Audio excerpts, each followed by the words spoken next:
My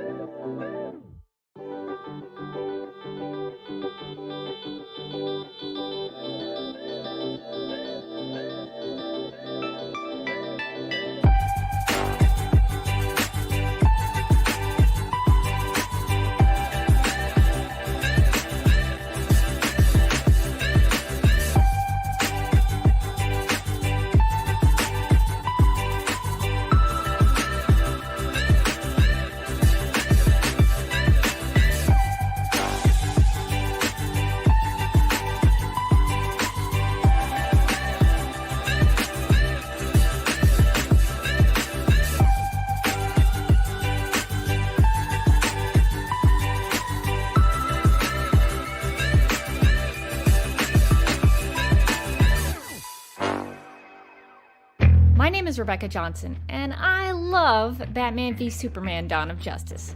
And I am publishing a series of videos exploring the reasons why I am such a fan of Zack Snyder's film. In this series, you'll find my thoughts on topics that matter to me, like Larry Fong's cinematography, character analysis on Lex Luthor and Lois Lane, the Christian imagery, what I find hopeful about the movie, and yes, I'll address the critical reception. So if you're interested in any of those topics, I hope you will get something out of this series and find out why Batman v Superman: Dawn of Justice has had such a profound, heartfelt, and inspiring impact on my life.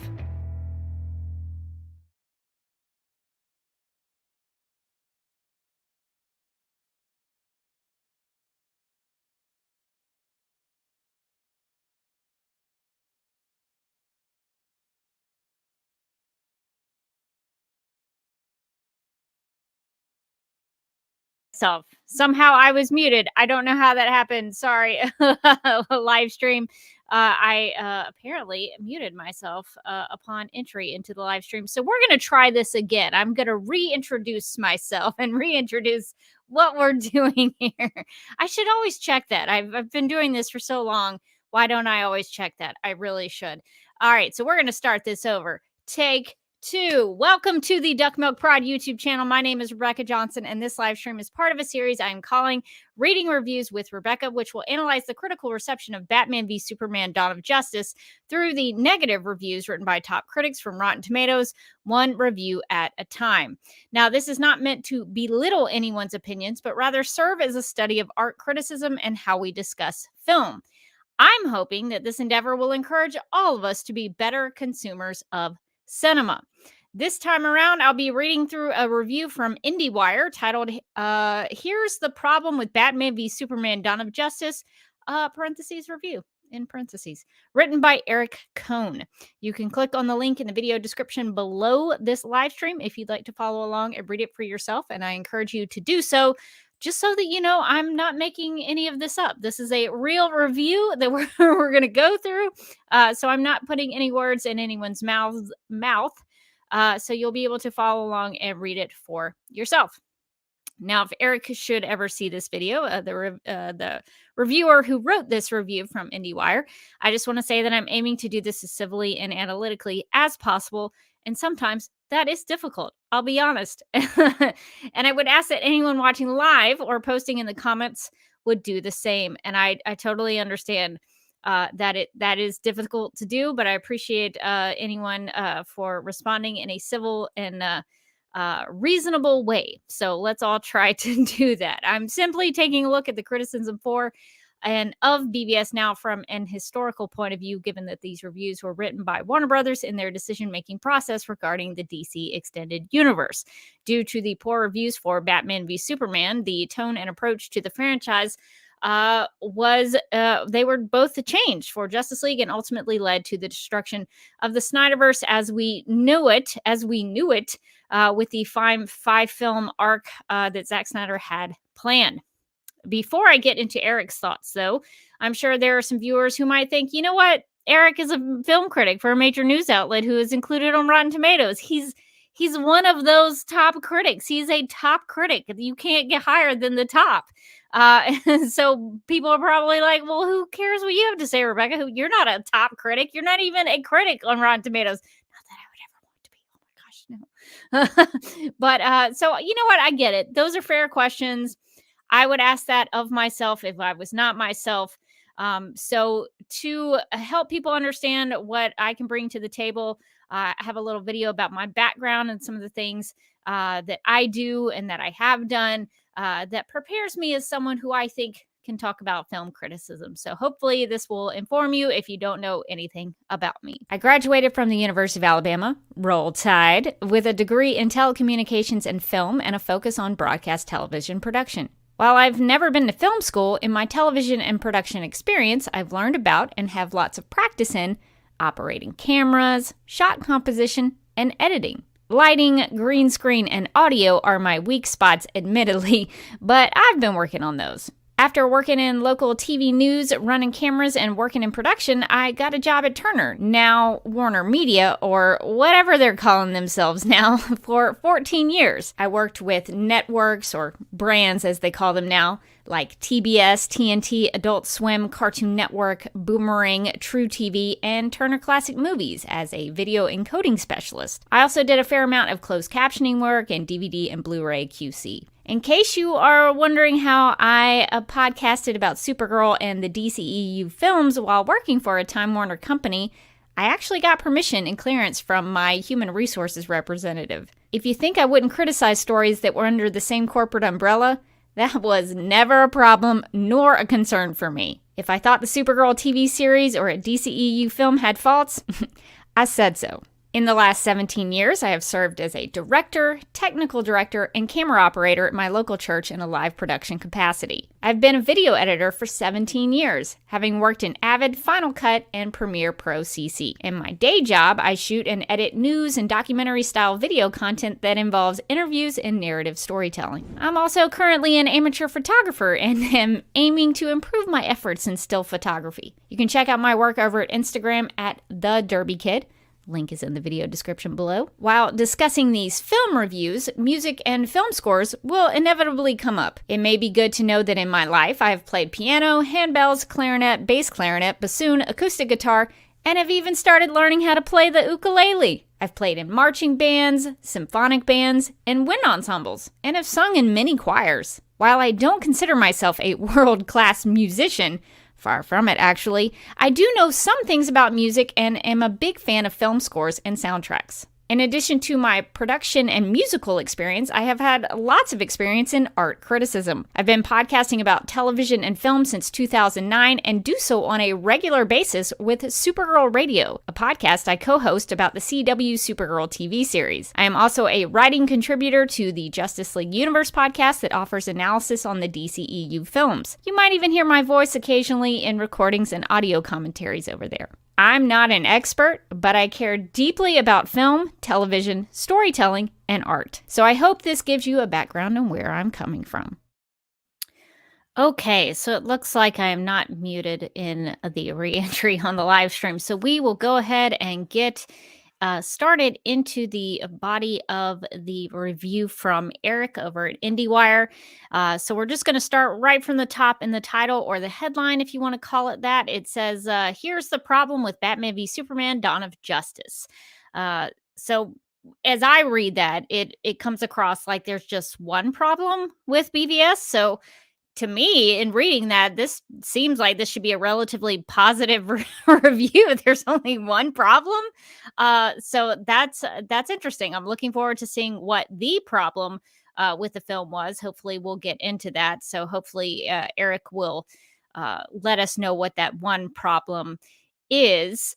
I think it's interesting. I'm kind of skipping ahead to the bottom of the review, but I figured this would probably be a good place to start here, and then afterwards we can maybe talk about the grading system once we've read through the entire review. This is why I think grading systems are so silly. I personally don't like them. I know it's kind of what reviewers have to use these days. They have to quantify it in terms of 5 stars or a letter grading thing. I'm probably going to have to do that with a review that I'm going to have to write. And I don't like it. It's not my preference, but it is what they do with publications. I guess it's just a shorthand to let people know, like, if you don't want to read the review, here's the grade.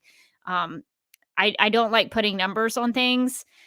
So I'd rather have a more meaningful discussion in the actual review and the actual critique to let you know what's going on. But so it's interesting to me that our reviewer here, Eric, gave it a C minus. I'm curious because a C is kind of middle ground. I think, an A is like the best you can get. A B is kind of still pretty good, and a C is like you passed. I mean, it's a passing grade. So I think it's interesting that Eric here gives it a C minus because right below that is a D, which is still a passing grade. You can still technically pass with a D. An F is a failing grade, but but a D is it's not great, but you still pass. So a C minus. I wonder why the C minus. I don't know. I'm always curious why the letter grading that it gives here. So that's really interesting. Before we get into the review, I just want to say hey to David in the chat. Thanks for joining me. Feel free to share any thoughts that you have as I go along here. Okay, so digging into the actual review, Eric writes, quote, "It takes roughly 90 minutes for Batman v Superman: Dawn of Justice to justify its title, and another 30 to establish it's a red herring. Rather than focusing on a cataclysmic showdown between pop culture's most famous men in tights, Zack Snyder's flashy, cacophonous follow up to 2013's Man of Steel is basically one long teaser for the next installment. Next fall's Justice League Part 1. History. Next fall's Justice League Part 1 has plenty of plot details set in motion by this dreary spectacle, but doesn't fare as well in the department of good ideas. As its title implies, Batman v Superman plays like a mashup of things we've seen before," unquote. So Eric writes, quote, "Rather than focusing on the fight," unquote, as though the film doesn't spend pretty much the entire runtime telling us why they would fight and then actually showing us the showdown. Why do these film critics think that a lot of effort was put into foreshadowing a future film? Also, that's another question that I have because there's not a whole lot of effort that's put into that. You could maybe make the case with the nightmare sequence and the Justice League cameos, but even those, like, the nightmare sequence is the longest of the two, I think. I know that the Justice League cameos are like maybe 2 minutes, 2 to 3 minutes long. Last time I looked at it, I can't remember. I didn't clock it exactly, but I remember kind of going through that, and it was only a couple of minutes. And the nightmare sequence is not that long either. That's probably maybe 5 minutes at the most. If somebody wants to fact check me on that, I'll probably go back and look at it and look at it for myself to see how long that is. But it's not that long. He what does he say? He says basically one long teaser for the next installment. Most of BVS is a complete film that tells the story that it tells. Uh, so I don't really um, understand the critics wanting to continually harp on the foreshadowing for a future film as if the MCU never did that. um, but he also writes, rather than focusing on the fight, and BBS focused on the fight. There's a whole long sequence of their final fight, but then there's even a showdown with the Batmobile earlier on. So there's a lot of showdowns that happen between Batman and Superman here. So I don't think you're shortchanged at all as a viewer. That's my opinion anyway. I guess I shouldn't speak for the entirety of film viewers who watch this cinematic experience. But I think if you go into the film wanting to see Batman and Superman square up against each other, I feel like you're probably going to be okay on that front because the film really does a good job of putting them against each other. So it did focus on the fight. It absolutely 100% did. So I think Eric, as a reviewer here, is using a lot of hyperbole and exaggeration. Also, Eric says that BBS, quote, doesn't fare as well in the department of good ideas, unquote. So as a reader of this review now, thinking back to the title or the headline of this piece, I'm wondering if this is the problem he's referring to in the title. So for him to, or his editor, whoever created the title, for the title to talk about the problem with BBS, I'm hoping as a reader reading this review to understand what the problem was. So I'm hoping that the problem is identified and addressed, and maybe if Erica has a solution for it, maybe there's a solution to that problem in here. So we'll, as readers of this piece, maybe we can look for that as we go through it. So so that's my guess right now in the reading of it. The not faring well in the ideas, the Department of Good Ideas. So maybe the problem with it for Eric is that it didn't have any good ideas. That's my guess. Before I go on, let's see. There's also another comment from David saying, if you had asked this critic, they would probably say a good thing or two about the jail film having a cliffhanger. Let's see. I'm trying to think of what cliffhanger. Are you talking about the Joss Whedon version, the Justice League version? Because in that version of the film, I mean, the sequences are in Zack Snyder's Justice League, but as the Whedon version, the Justice League 2017 version, there were multiple sort of post-credit scenes. So maybe you could count that as a cliffhanger. Oh, David says, to clarify, referring to Justice League having two parts.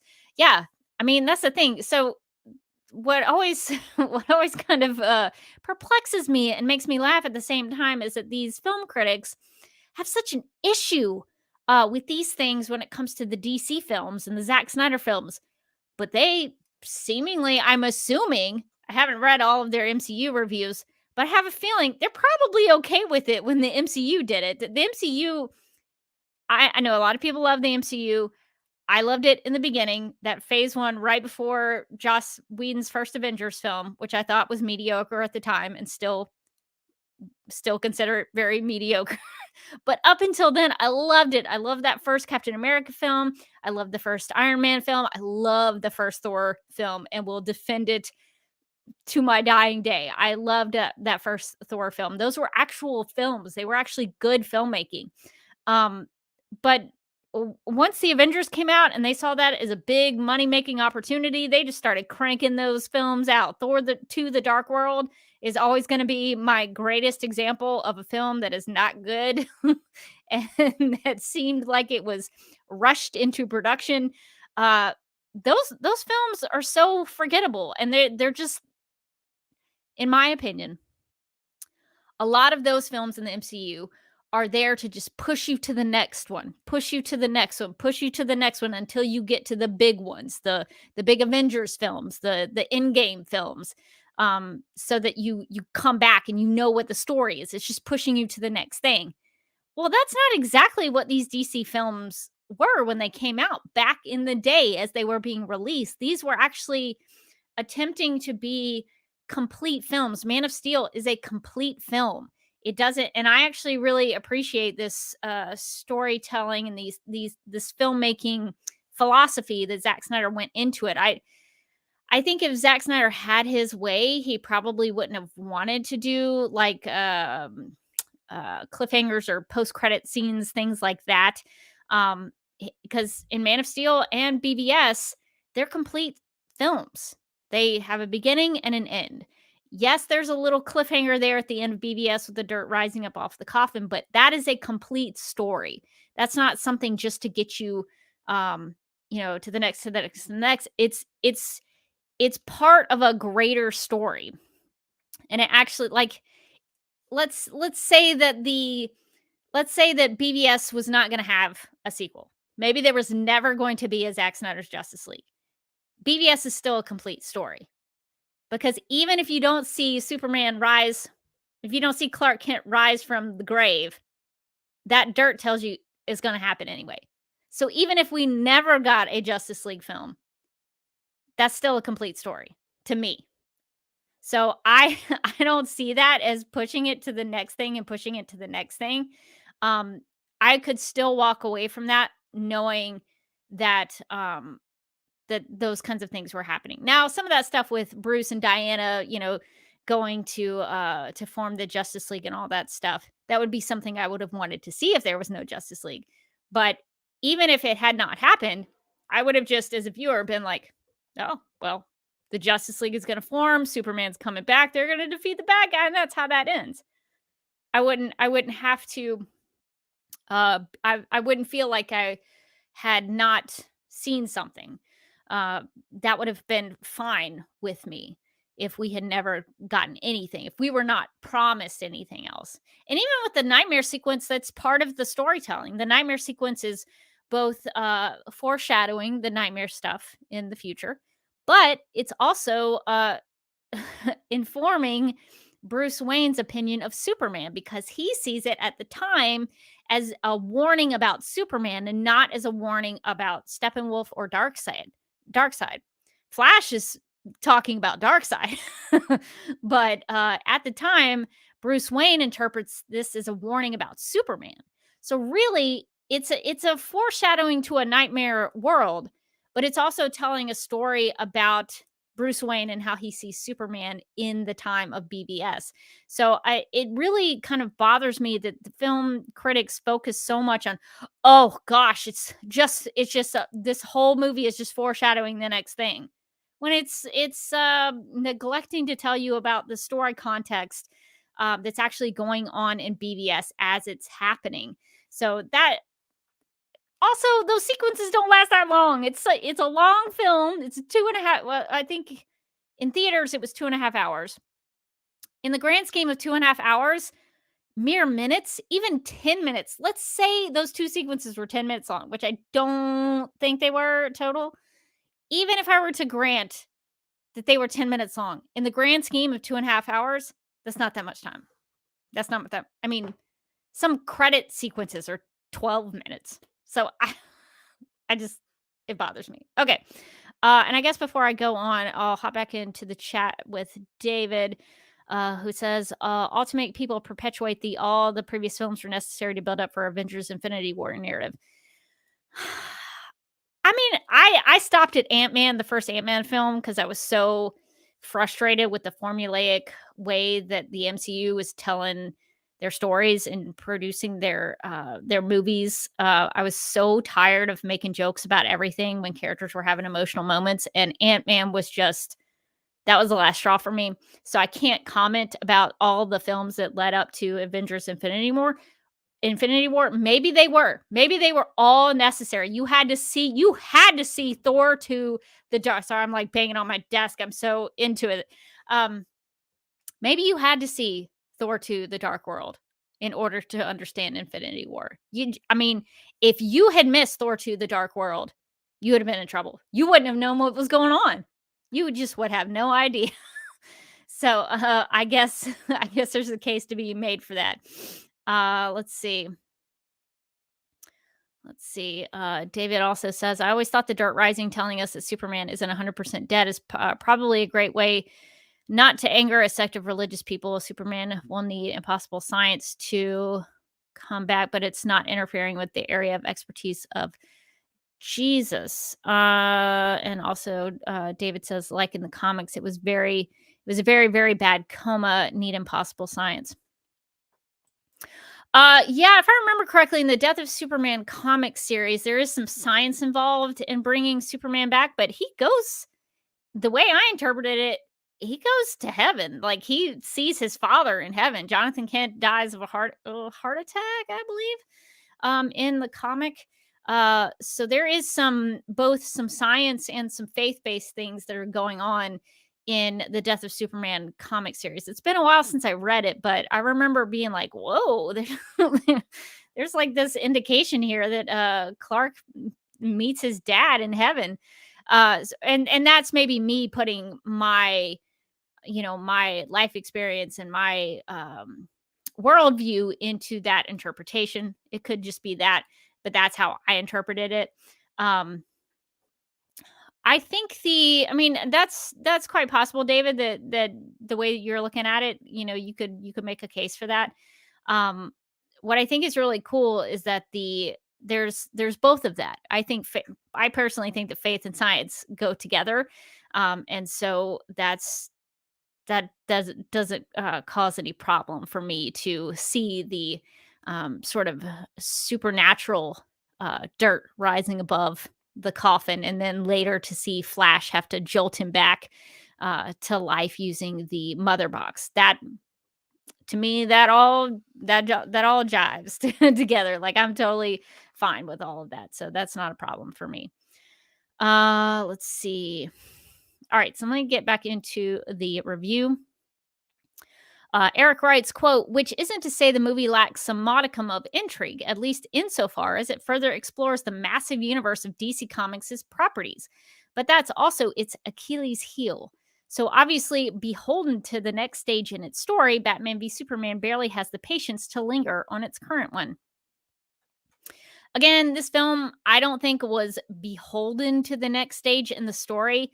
Yes, it foreshadowed the nightmare sequence and it talked about the formation of the Justice League and the resurrection of Clark Kent, but I do think it tells a complete story. There's something to be said about how it does linger on its current one. It tells a story about these characters and it completes that story.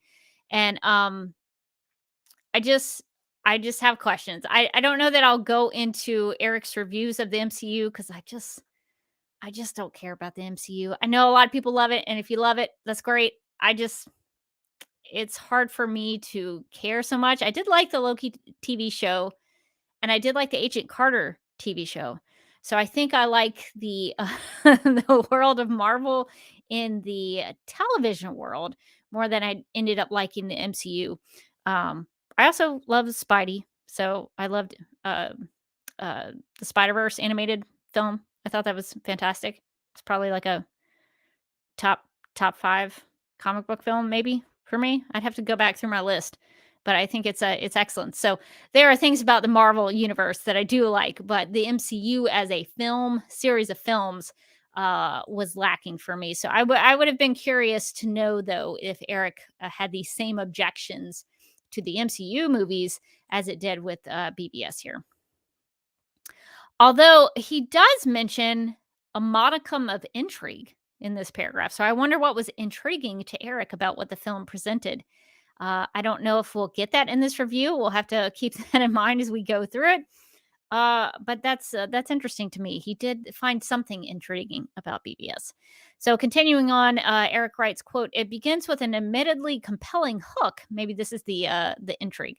By offering an opposing perspective on the climax from the last installment, loves the word installment, a fiery battle between Superman and his evil Kryptonian foe Zod that reduced Metropolis to a smoldering mess of metal. Bruce Wayne, played by Ben Affleck, more stone-faced and disinterested than usual, watches in horror from the ground, managing at the last minute to salvage one would-be victim, Scoot McNairy. The shift in point of view cannily acknowledges criticism of Man of Steel for taking its iconic hero in such a dark direction. Even Batman can't believe it, unquote. Now, for anyone interested, I have included the link to Eric's Man of Steel review in this video description. So if you are interested in that, go check it out. I kind of quickly glanced over it and I was like, okay, this feels like a waste of time for me. But if you are interested in it, I did link it so that you can check it out for yourself. Now, it's worth noting that Eric wrote that BBS, quote, doesn't fare as well in the Department of Good Ideas, unquote. Yet here, he acknowledges that the choice to start the film with Bruce Wayne's perspective on the Black Zero event was a, quote, compelling hook, unquote. So maybe it did have some good ideas in the film. Just a point of some grammatical things here, a little spell check maybe.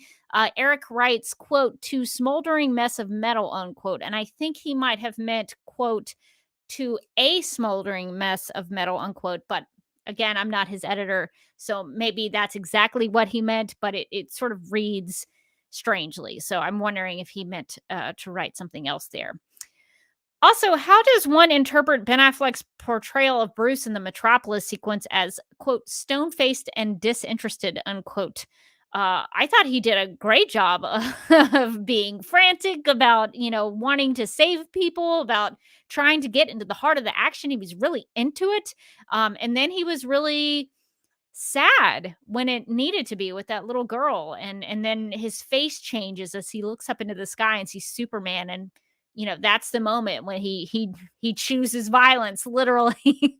So I thought his face and his facial expressions and the way that he moved was just great in that Black Zero event, because even as a mere mortal, with all of this action with these two Kryptonian, uh,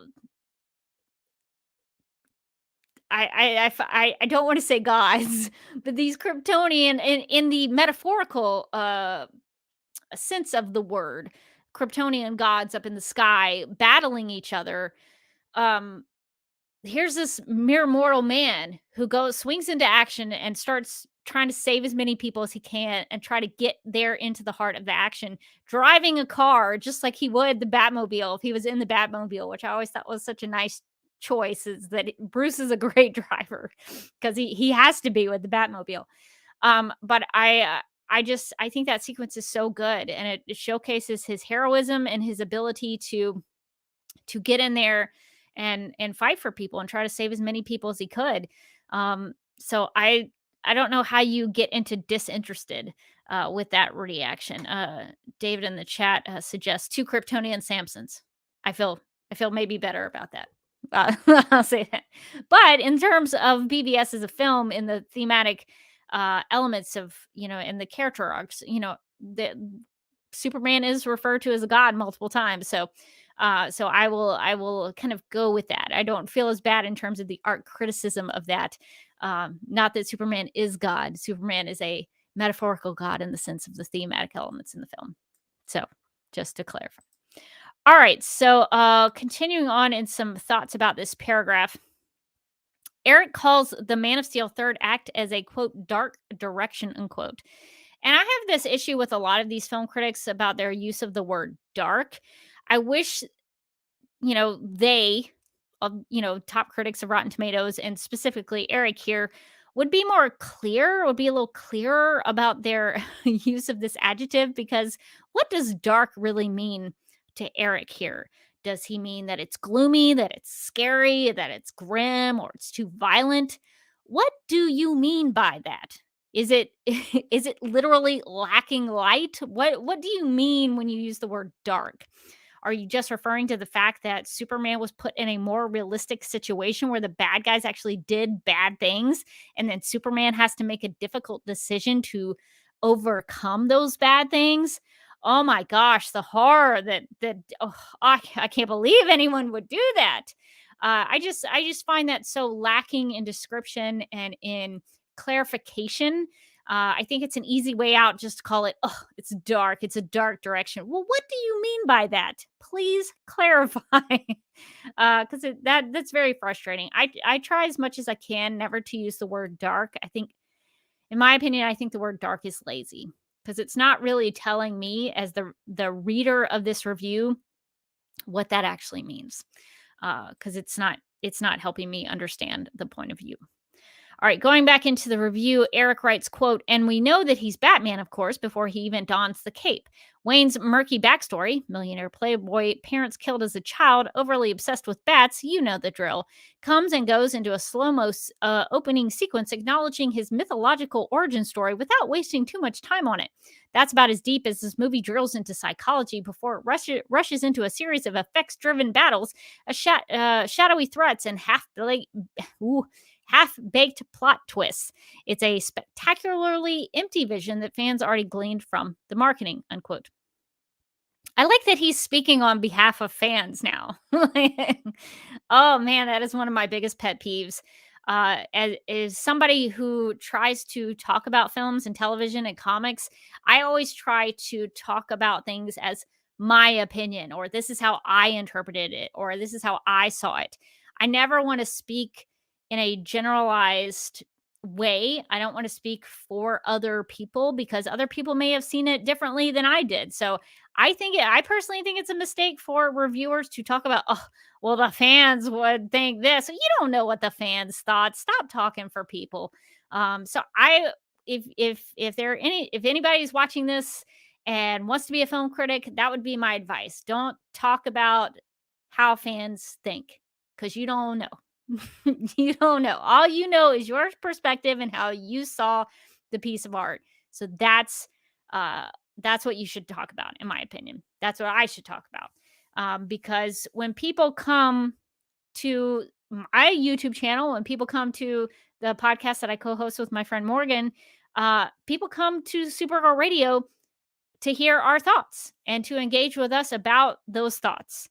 So, from my experience, people want to come to hang out with you because they want to hear your thoughts and your perspective, not what you thought other people thought about it. So, I think there's a value in speaking from your perspective and from your point of view and how you see the art, because you're the only person who's going to see it the way that you see it. And that's something that I have really taken from Zack Snyder as a filmmaker. I once heard him talk about perspective being a filmmaker's greatest asset. The greatest tool that a filmmaker could have is perspective.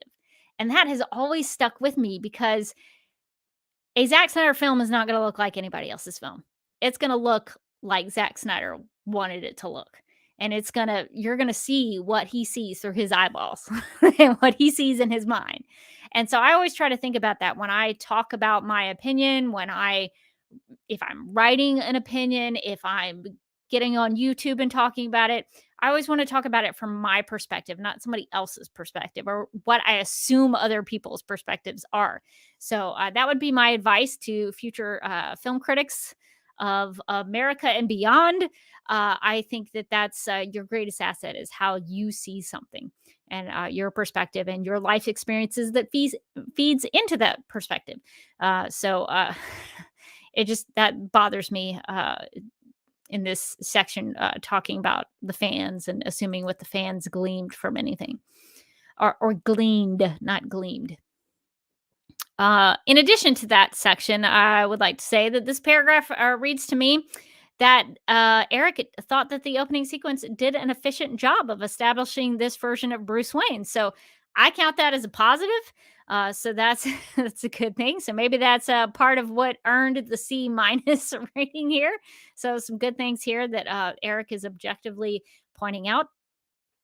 But the one problem I do have, and the question that I have for this section is that Eric makes the case that what does he say? Let me get the exact wording. He says, "quote That's about as deep as this movie drills into psychology." Unquote. So I interpreted this section as being about Bruce Wayne.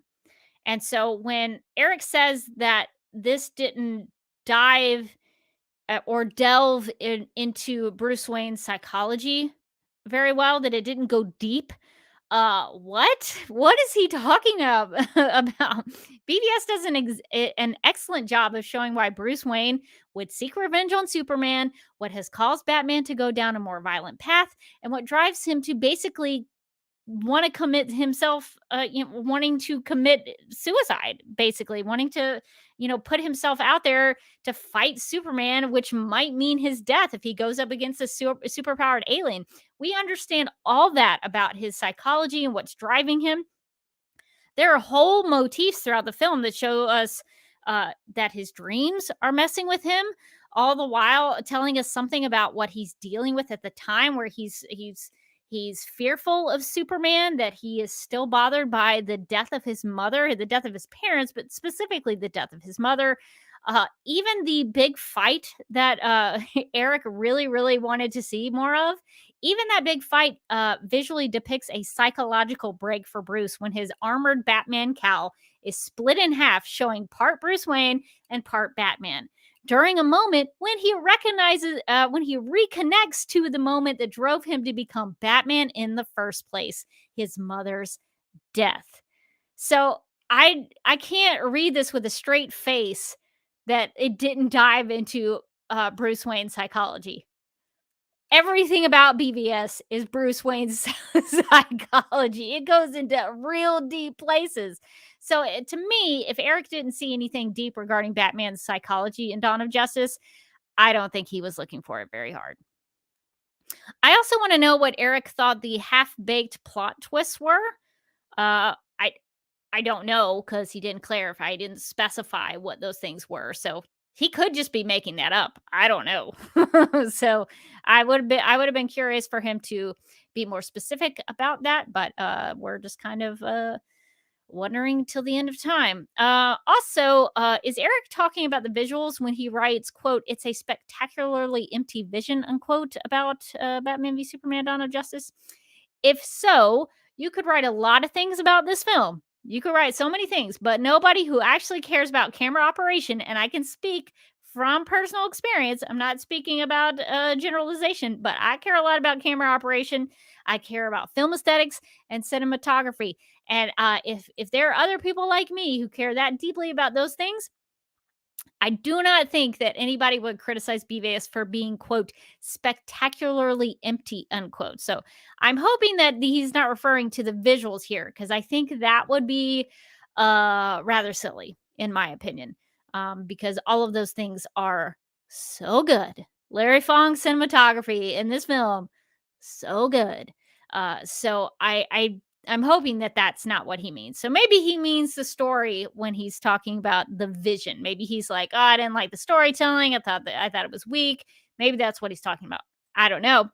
But even so, I still don't agree with that, because the vision in regards to the storytelling had a lot of layers to it that included thematic elements for each character and connected them to the overall picture of the story and what it was trying to achieve.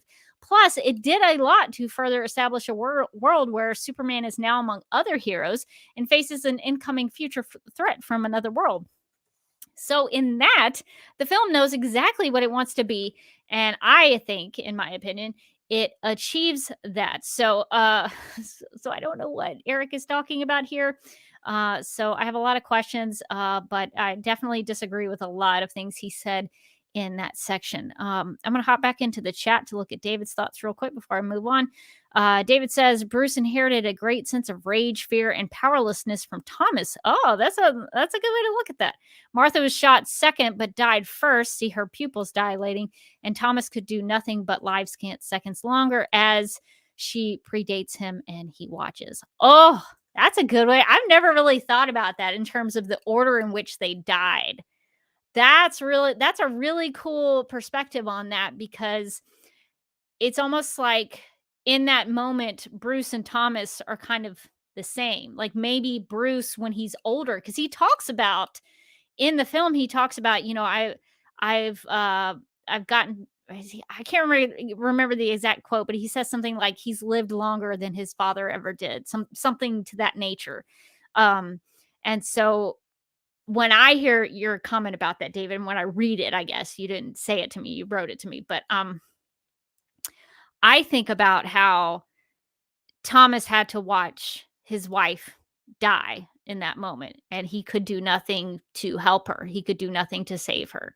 And I think the older Bruce Wayne maybe took some of that on himself, even though he was just a kid, but maybe he thought, I could do nothing to save my mother. I couldn't help her. And so maybe that guilt or that sadness taken from Thomas in that moment is sort of somehow transferred to Bruce when he gets older and he becomes like his father.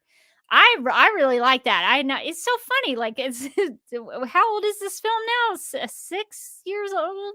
2016 is when it came out. We're still finding layers, man. We're still digging into that. I'm still learning things about this film. That's such a good comment, David. So thank you for sharing that with me. I'm gonna think about that more when I watch that opening sequence, because I think there's a lot to be said about how Bruce and his father have a lot of connections in the film, and they're a lot alike in that regard. So oh yeah, and David says the exact quote is, "I'm older now than my father ever was." Yeah, that's the exact quote. Um, yeah, so I think that's really pretty cool. So good thought. All right, so going back into the review, Eric writes, quote, 18 months after Superman's widely publicized role in the Metropolis disaster, Batman's lurking around Gotham, doing his usual demon in the shadows thing. Naturally, the two masked Avengers don't trust each other, and leering rich brat Lex Luthor, played by Jesse Eisenberg, picks up the tension. Gesticulating wildly underneath a Cheshire cat grin, Eisenberg's cartoonish Luthor, spelled with an E here, so I'm just pointing that out. It should be with an O. Misspelled Luther. Didn't even bother to check that. Comes across as a child eager to play, and I think he means play with his toys, but Eric writes in the review, play his toys. This is not edited at all. So continuing on in the review, Eric writes, quote, he epitomizes the simplified gravitas of Snyder's filmmaking, which one reflects an attempt to imitate Christopher Nolan's grim style without its substance. Ugh. Instead, Batman and Superman's inherent distrust for each other never quite adds up, as their initially tense exchanges never quite dig into their motivations. Their motivations, they don't dig into them. Eric writes, quote, these muscular bad boys know how to solve problems with brawn, but can't seem to grasp the concept of diplomacy, unquote. So here we have the old style over substance argument. Here, Eric is, I think, trying to use Lex Luthor as a personification for it, but doesn't actually acknowledge that Lex Luthor has a lot of substance to him. The abuse of his father, his rejection of God, which causes him to want to frame and eventually kill Superman, his lust for power over the government and any oppressive authority figure in his life to compensate for how powerless to fight back against his daddy's fist and abominations he was. The style over substance argument has been so thoroughly debunked that there's an entire YouTube channel dedicated to it, which I highly recommend. But even if I was going to engage in it here, I think the argument is self-defeating. So I just, it just really bothers me that people try to bring that up, because the style is the substance. When somebody, when that YouTube channel actually put it into words, what I had always thought, I was like, that's it. Style is the substance. Perfect. It's perfect. Filmmaking. I love it. Also, Eric in this section doesn't seem to understand Superman and Batman's reasons for fighting each other. So here, let me break it down for you, Eric. Let me help you out with this. So here's the thing. Batman doesn't like Superman because he views him as a potential global threat that mankind is not equipped to handle. Got it? Okay. Superman doesn't like Batman's method, which to him come his methods, which to him come across as violent and unforgiving. That's it. That's it. Those are the motivations for them to fight each other. Why is that hard? I don't know why that's hard. Okay. And also, Eric writes that Superman and Batman can't grasp diplomacy.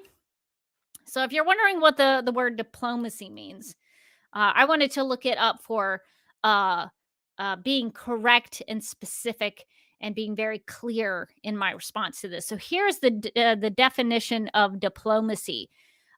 It's skill in handling affairs without arousing hostility. That is the definition of diplomacy.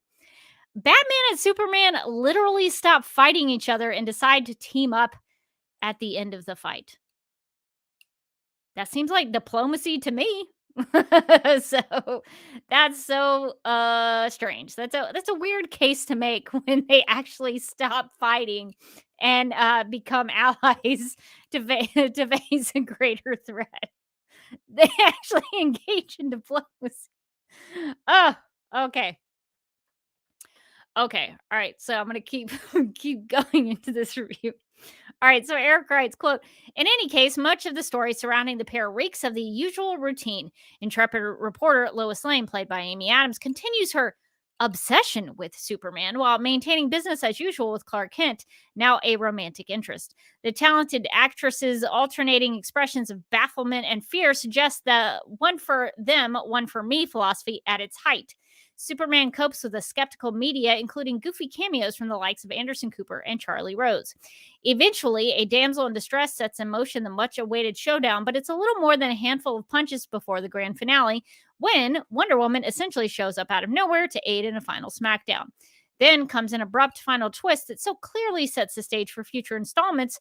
Loving the word installment. Hang on a second. I'm just gonna look this up. I'm gonna do a command find to see if I can let's see if I can figure out how many times in this review.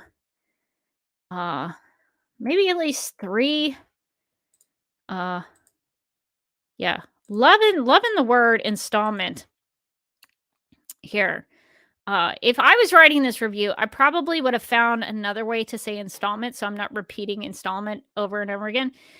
3 times is a little too much for me. I just find another word. But that's a nitpick.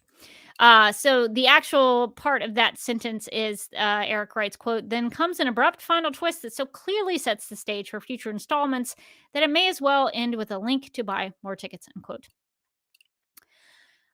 Eric had a real problem with anything that pushed the universe forward, which is baffling to me. Like, I kind of assume that, and I probably shouldn't assume this about most people, but the way these films are structured with the MCU, with the DC films, and what they were trying to achieve is that they're going to tell more stories. They're going to make more films. Like, the superhero genre on the big screen basically was television, and it was trying to tell another story in an additional film. So I don't know what Eric was expecting. I can't assume that about him. I don't know. But for him, it seems like he assumed that they were just never going to tell another story in another film. Is that it? Is that why he had such an issue with the future installments? Like, I don't know. I just kind of, me personally, I go into these films like assuming, okay, if there's going to be a Shazam and it was a hit, they may do another Shazam movie. Or Wonder Woman 2017 was a big hit. I assume they're going to make another one. Like, what? I don't know. I don't know. I just think it's weird. Okay, in that section, Eric describes Lois Lane's relationship with Superman as obsessive.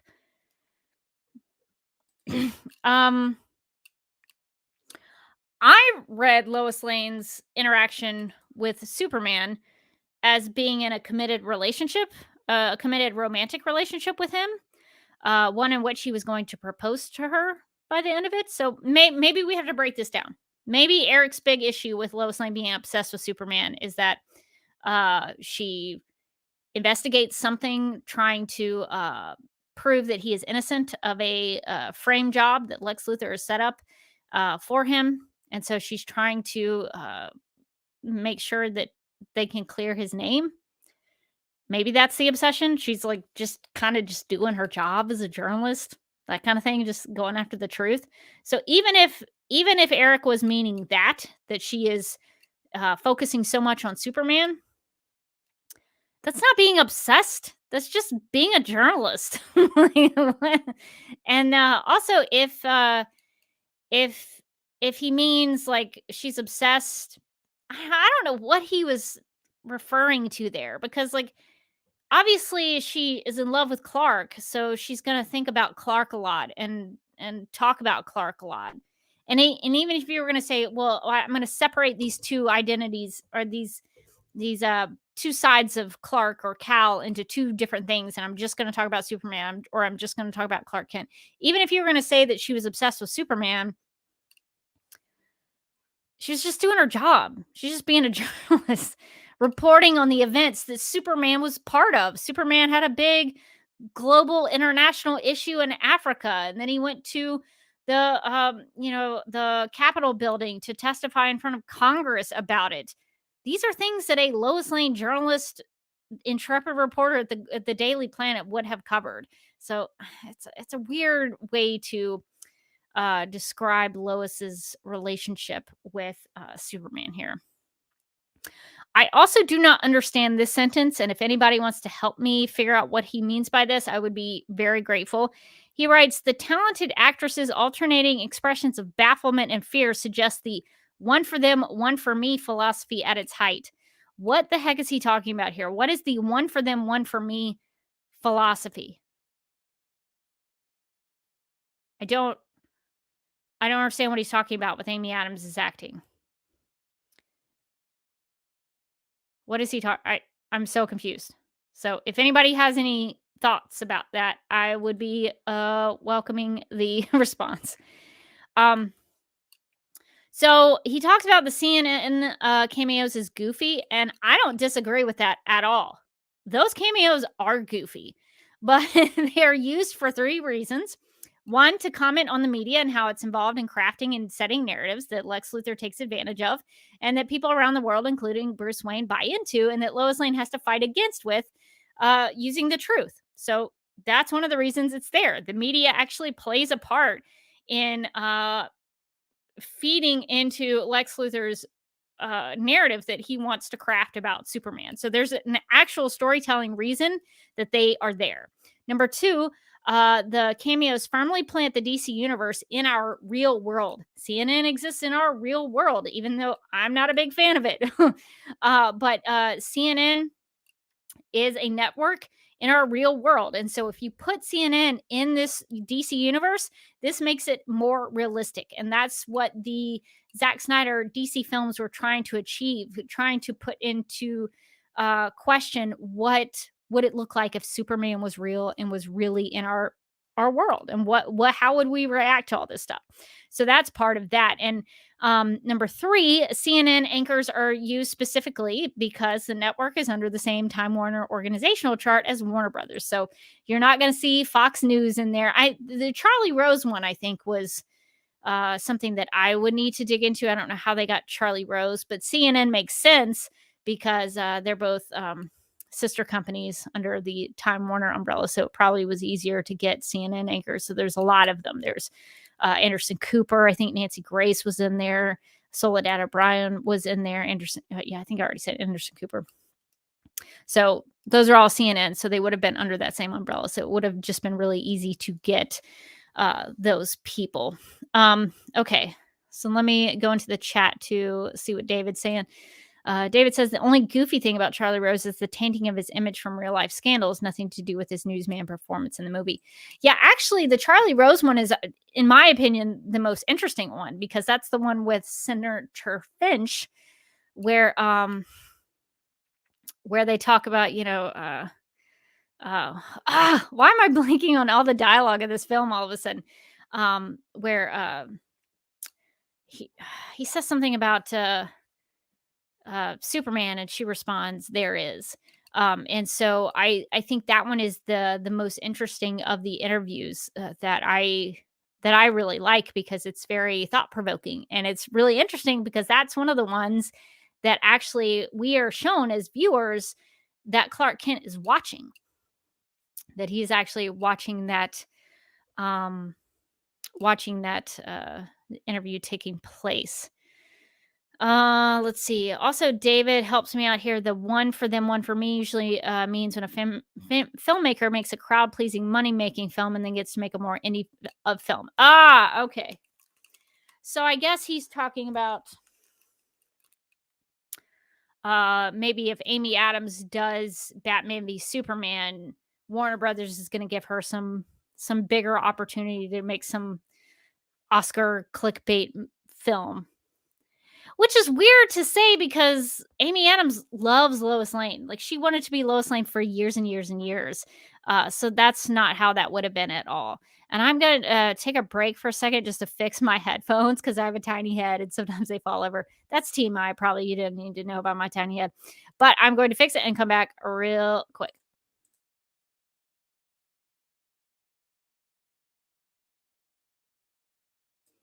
Okay, I feel better about that. Sometimes my bangs get in the way. It's a whole thing. So yeah, even writing that, even now that I kind of understand the context behind that comment, it doesn't make any sense because Amy Adams would have done this film regardless. She loved playing Lois Lane, and she has a real passion for the character and for Superman. So that doesn't make any sense. David also says, arguably, Christopher Nolan got to make Inception, successful box office, but it was a gamble because an original screenplay and all in between the latter two Batman films this way. Yeah, with the one for one for them, one for me kind of thing. Yeah. Um, yeah, I can see that. But also Christopher Nolan wanted to make Batman films. So again, I think it's it's strange to me that somebody would put that on these people, would put that on Amy Adams when Amy Adams never said that actually. So you're assuming things about her character and about her. And when I say character, I don't mean like her character Lois Lane. I mean her character as a person. Like you don't know that that's the way she feels about it. So why would you put that in there? That has nothing to do with the actual merit of the film. Um yeah, so thank you, David, for fact checking me on all this dialogue. Sometimes it's really hard to keep all that in my brain, keep that on my mind. But David uh, corrects me about the Charlie Rose dialogue. Are you, as a United States senator, personally comfortable with telling a grieving parent Superman could have saved your child, but on principle, we did not want him to act? I'm not saying, and Senator Finch says, I'm not saying not to act at all, but not to act unilaterally. And Charlie Rose says, what are we saying here? Must there be a Superman? And Senator Finch says, there is. Yes, that's the exact quote. Thank you for it. I didn't have time to look it up. So I appreciate that. All right. So Eric also says in the section that we just finished that Wonder Woman shows up out of nowhere. She doesn't just show up out of nowhere. We as an audience see exactly where she was and what she was doing prior to her entrance into the fight. So we know what she's been doing. We see that she was on an airplane about to take off when she sees one of those goofy CNN reports about Doomsday on the flight. So she doesn't just show up out of nowhere. We know that she sees what's going on with Doomsday and she intervenes because she knows that she can help out. So that's just false. She doesn't show up out of nowhere. But yeah, it's still driving me a little nuts because I think he refers to it here, talking about the future installments of DC films. What's funny to me is that when it's a DC film directed by Zack Snyder, because I don't think this happens to just any DC film. I don't know if this happened with James Gunn films or with Patty Jenkins films. I don't know, but I think it specifically happens to DC films directed by Zack Snyder. All of a sudden, these film critics have issues with the cliffhanger teasing a future film.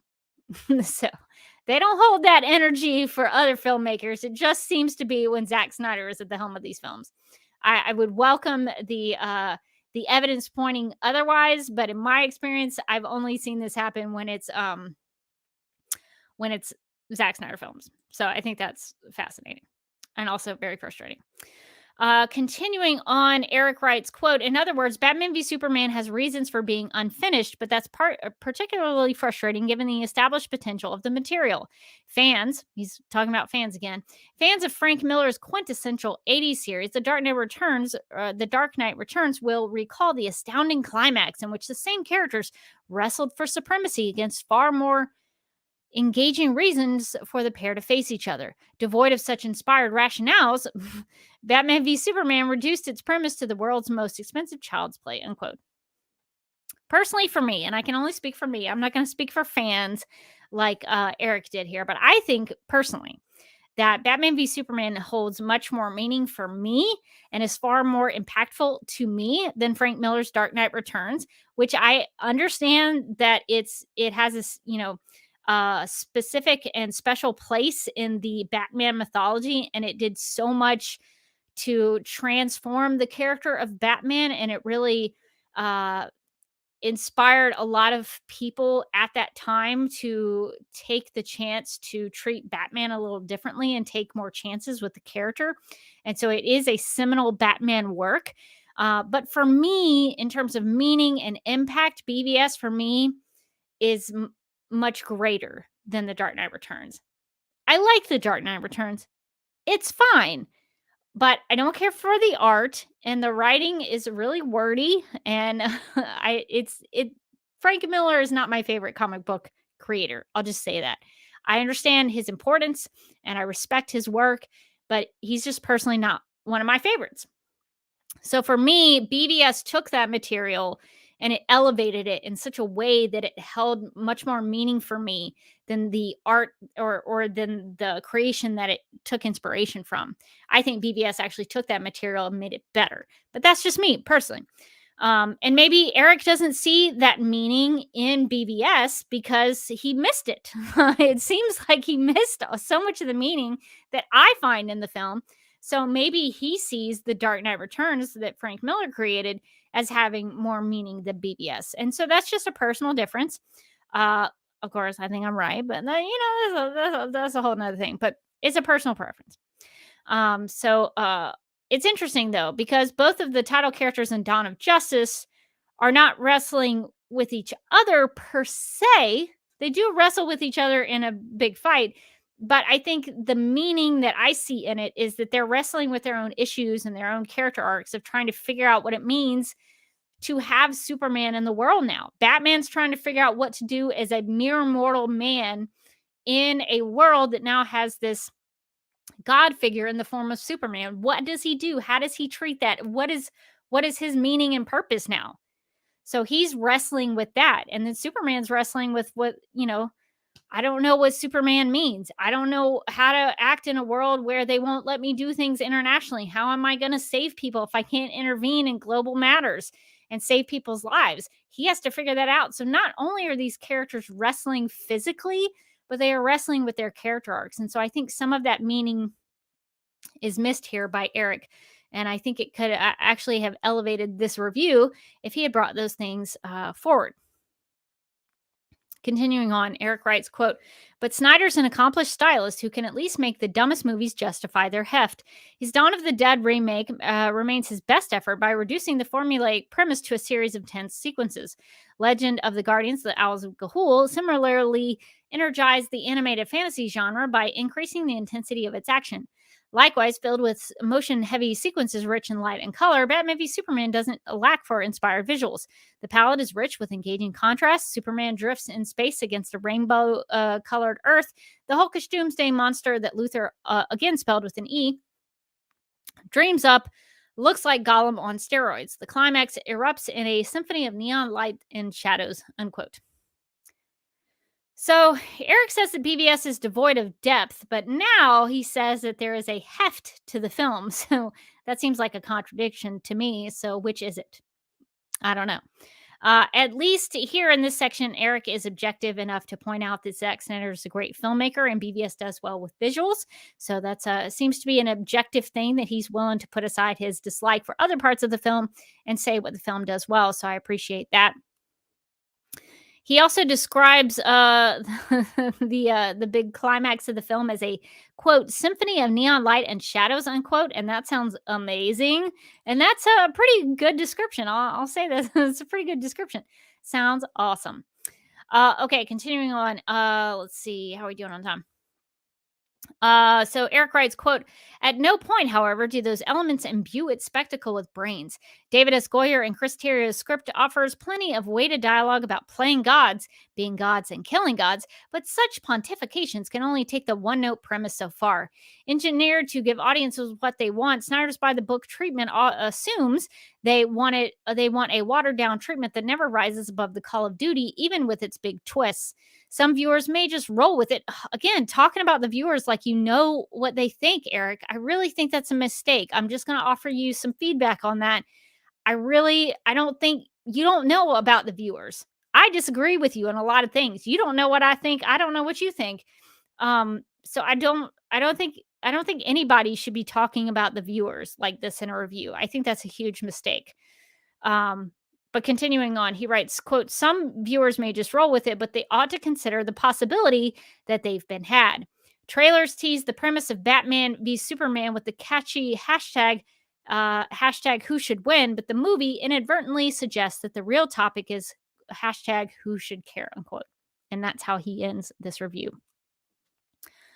So lots of thoughts about the way this ends. So do film critics like Eric here not pick up on character arcs or themes in BVS at all, or are they just ignoring them in order to write a negative review? I truly don't understand which one is worse. And maybe it's the whole, they asked me not to spoil anything, so I can't say anything specifically, which I think is bull. But I have questions about that because they don't ever seem to really acknowledge that there are greater things happening in the storytelling. And to be fair, most of these critics probably only saw it once before they wrote their reviews. That's my guess, is they probably went to a screening and then afterwards they wrote their review and turned it in. I don't imagine that they saw it more than once, because I would guess, because it was my experience. So I guess I can only say from my experience, when I saw it the second time, I saw much more depth and caught many more things on that second viewing than I did out of the first viewing. And for me, typically that happens. If I see a film multiple times, I pick up on things that I didn't see before, especially if it's a really good film. So the fact that these reviewers, and specifically Eric here, seem to gloss over these things, it makes me think that they only saw it once. So I don't know. So here, Eric seems to, on some level, pick up on the God versus man aspect of the film, but he's not connecting the dots on them. So I'm left to assume, because I don't really know, that he's ignoring them to write a negative review. I don't know if he didn't pick up on them. It seems like to some degree he did pick up on those themes, but it seems like he's just kind of pushing them aside and not really digging into them very well or very deeply, just because he has a negative view of the film. So it seems like, in my reading and my interpretation of this review, it seems like he sees it, but he's like, I don't want to talk about that. Which is fine. If that's your perspective and you don't want to talk about that aspect of the film, you don't have to write about that.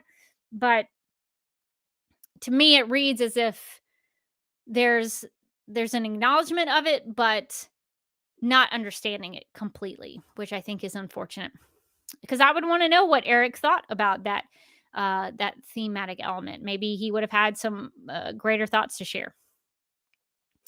And when Eric writes about Batman v Superman as, quote, by the book, unquote, does he mean that it is paying homage and being faithful to the Death of Superman comic? Or is he saying that BVS is a run-of-the-mill comic book film, that that Snyder just made it by the book in terms of comic book films? Because one of those things is true and the other one isn't. It is true that it's paying homage and being faithful to the Death of Superman comic, even though it takes some liberties with that because it's an adaptation. But I don't think that BVS is a run-of-the-mill comic book film. So I don't know exactly which one he's referring to there. Also, Eric comes across as writing that Zack Snyder assumes the audience is stupid, when that's actually the opposite of how it really is and how Zack Snyder actually treats viewers. He assumes that we are smart. He's talked about this in interviews.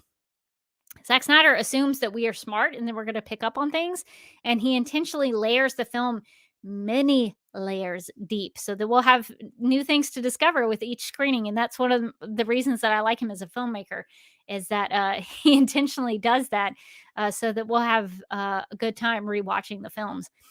And you know what? I have to say at the end of this, I'm really glad that Eric from IndieWire informed me as a viewer and a reader that I've been had. I have been hoodwinked and tricked into thinking that BVS is a fantastic film that connects themes and character arcs together through dialogue, visuals, and music.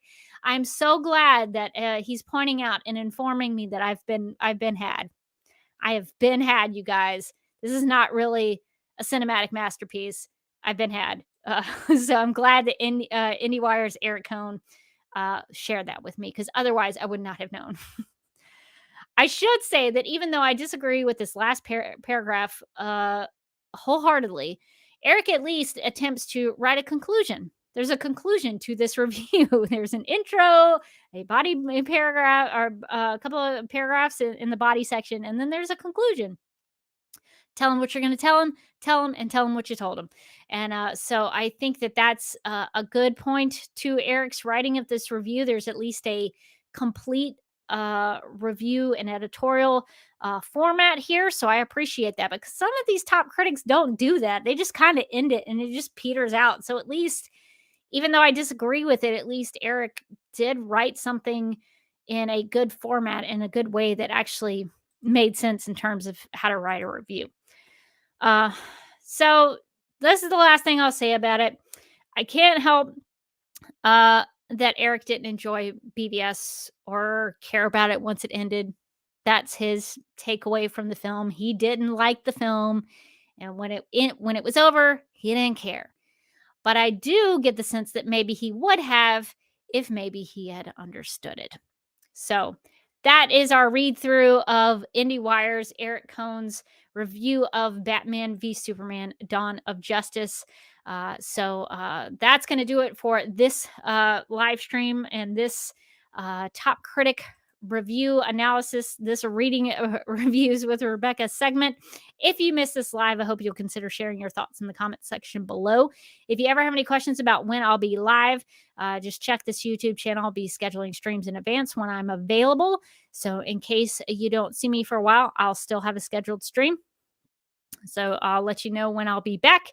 And as always, if you have a BVS review or any Zack Snyder film review or DCEU film review that you think was really good and actually was written well, please share those with me, and I'll share them with the class. I'll share them with everybody else, because I think we talk about what reviews didn't do well. So maybe it'd be a good practice in looking what reviews that added value to us did well, and why we think they did well. So if you have any of those, please share them, and I'll share them in future videos. All right. Well, I think that's going to do it for this live stream. So I'm going to let voiceover Rebecca take us out. If you would like to see more of these live streams, make sure to subscribe to this YouTube channel at youtube.com/duckmilkprod. If you'd like to keep in touch with me personally, you can follow me on Instagram at The Derby Kid and on Vero at Derby Kid. You can hear my thoughts on the CW Supergirl TV series and all things Kara Zor-El over at Supergirl Radio by visiting supergirlradio.com, subscribing wherever you listen to podcasts, or subscribing to the DC TV Podcast YouTube channel, which you can find at youtube.com/DCTV Podcasts. Also, please check out the Justice League Universe podcast for in-depth analysis on the DCEU films, including Batman v Superman: Dawn of Justice. And before I go, I hope that this live stream video series will inspire you to think more critically and thoughtfully about film and storytelling. I'd like to leave you with this quote from C.S. Lewis's book titled An Experiment in Criticism. The truth is not that we need the critics in order to enjoy the authors, but that we need the authors to enjoy the critics. My name is Rebecca Johnson, and I love Batman v Superman: Dawn of Justice. And I am publishing a series of videos exploring the reasons why I am such a fan of Zack Snyder's film. In this series, you'll find my thoughts on topics that matter to me, like Larry Fong's cinematography, character analysis on Lex Luthor and Lois Lane, the Christian imagery, what I find hopeful about the movie, and yes, I'll address the critical reception. So if you're interested in any of those topics, I hope you will get something out of this series and find out why Batman v Superman: Dawn of Justice has had such a profound, heartfelt, and inspiring impact on my life.